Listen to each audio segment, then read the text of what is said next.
back, you know, let's bring out the belly. It's like, oh God, we're still on camera. No, I love the way that TY plays his matchup in general. They recently went up against each other as well. TY won that one. I think it's going to be a close series though, Todd, but I think TY is going to take a very big and important first step here of advancing to the round of 12. Starting in the bottom left-hand side of the map, playing as the red Protoss. We're 1 minute 30 seconds in its stats. Slowest intros ever. I do love Stats as well, though. He's absolutely my favorite Protoss player out there at the moment. He's been so fun and followed to watch lately. But this man is spawning in the right bottom side. In January alone, Todd, he won over $200,000 playing StarCraft. It's TY. You could say January was a pretty alright month for him, right? Yeah, sure. TY qualified through the server qualifiers on the American server. He beat True Protosses actually there. Deer was one of them, and his ex-teammate Zest as well. Quite impressive, but not as impressive as Reverse. All-killing innovation. Reverse, yeah. Not even sure what's the right term there, but basically coming back in the best of 5 series from 0-2 to 3-2. Up against Innovation in the GSL quarterfinals did stats. Like, I mean, after you do that, you can beat any Terran that you want, no matter what the situation is in a game like this. Stargate, slightly after Warpgate. Every now and then you see the European Protosses go super crazy, where they go Stargate before Warpgate. That's not going to be the case. I'm expecting something kind of similar from stats to what we saw out of Hero, but I'm expecting cleaner play, I'm expecting cleaner execution. As much as I love Root Hero, former CJ Hero, of course, I don't think he played flawless today, Todd. He made a lot of mistakes. TY actually opening up with 2 Hellions over here. That could work out very well if the Adept is out of position. I personally hate going up against these Hellion openings, because often as a Protoss, you're kind of greedy early on, right? You have like 1 or 2 units. I like Stalkers as well. Stalkers are terrible against Hellions. Adepts are quite a bit better, because Hellions are obviously light armored units. Stats is going to go up to 3 bases, 3 minutes and 20 seconds into the game. If Avilo is watching this, he's tuning out. No, he's winning in the chat. Hoping Protoss wins so we can win. It's very TY-esque actually to do this. We've seen him in the past try crazy stuff, like a lot of Cyclones, and this kind of very quick third base play, which didn't necessarily work back then. So we'll see if he actually goes for something special. So far, go for the main. There isn't much in the main. He's gonna have to use the Oracle at home. I mean, obviously this is nice for stats that he doesn't take any economic damage.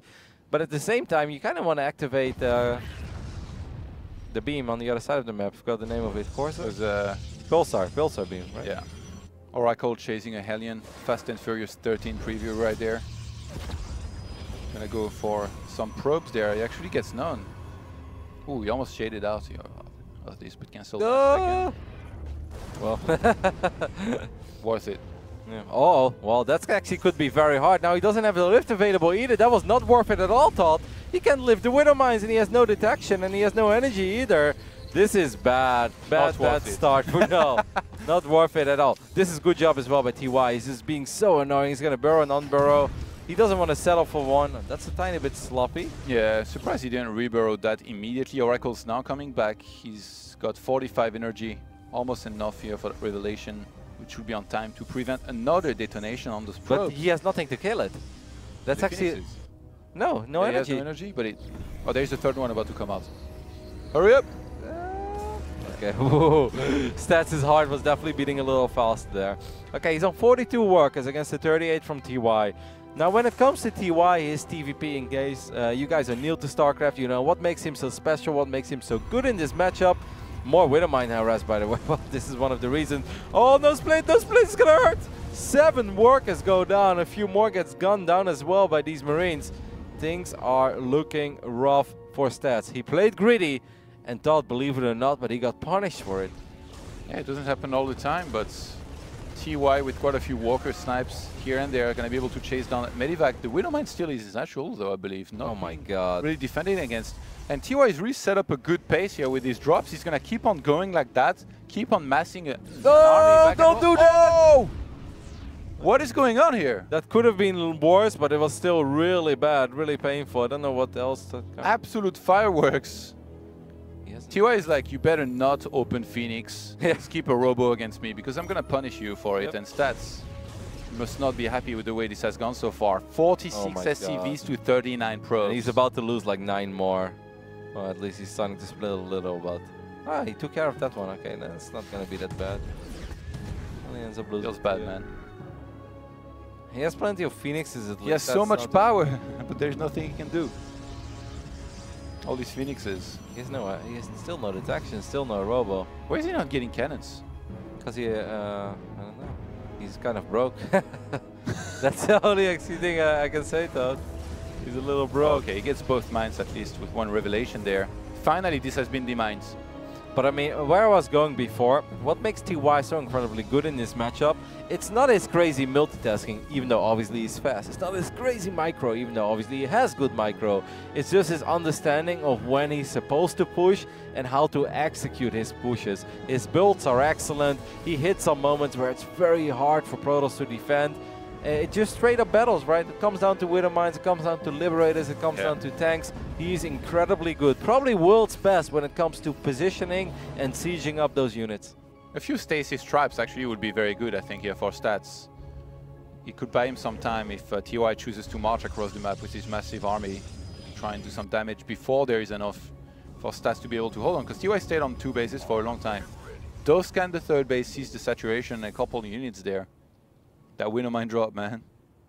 It's probably gonna hurt again. Maybe this probe can give a signal. This is why I get cannons every time. Yeah, but then you have no army. So what? At least I don't lose my probes. Pylons are out of position as well. Maybe this probe. Wow, did TY just see it? He might have.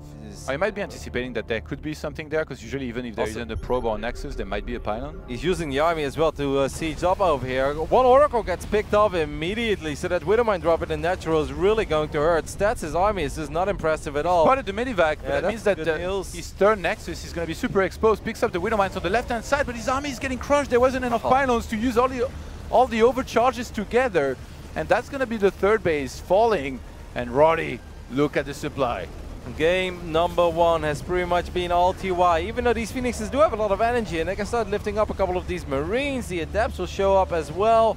So this is like, it's not all that bad for stats. No, trust me guys, it's incredibly bad for stats because the reinforcements are on the way. Rip the Landed Viking. Always makes me a little sad when the Landed Viking dies, though.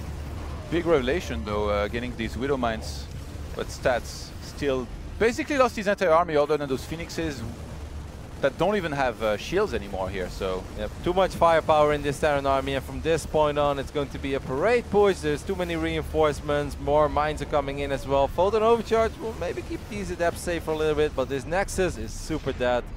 And the rest of this Protoss army is just not looking all that impressive, Todd.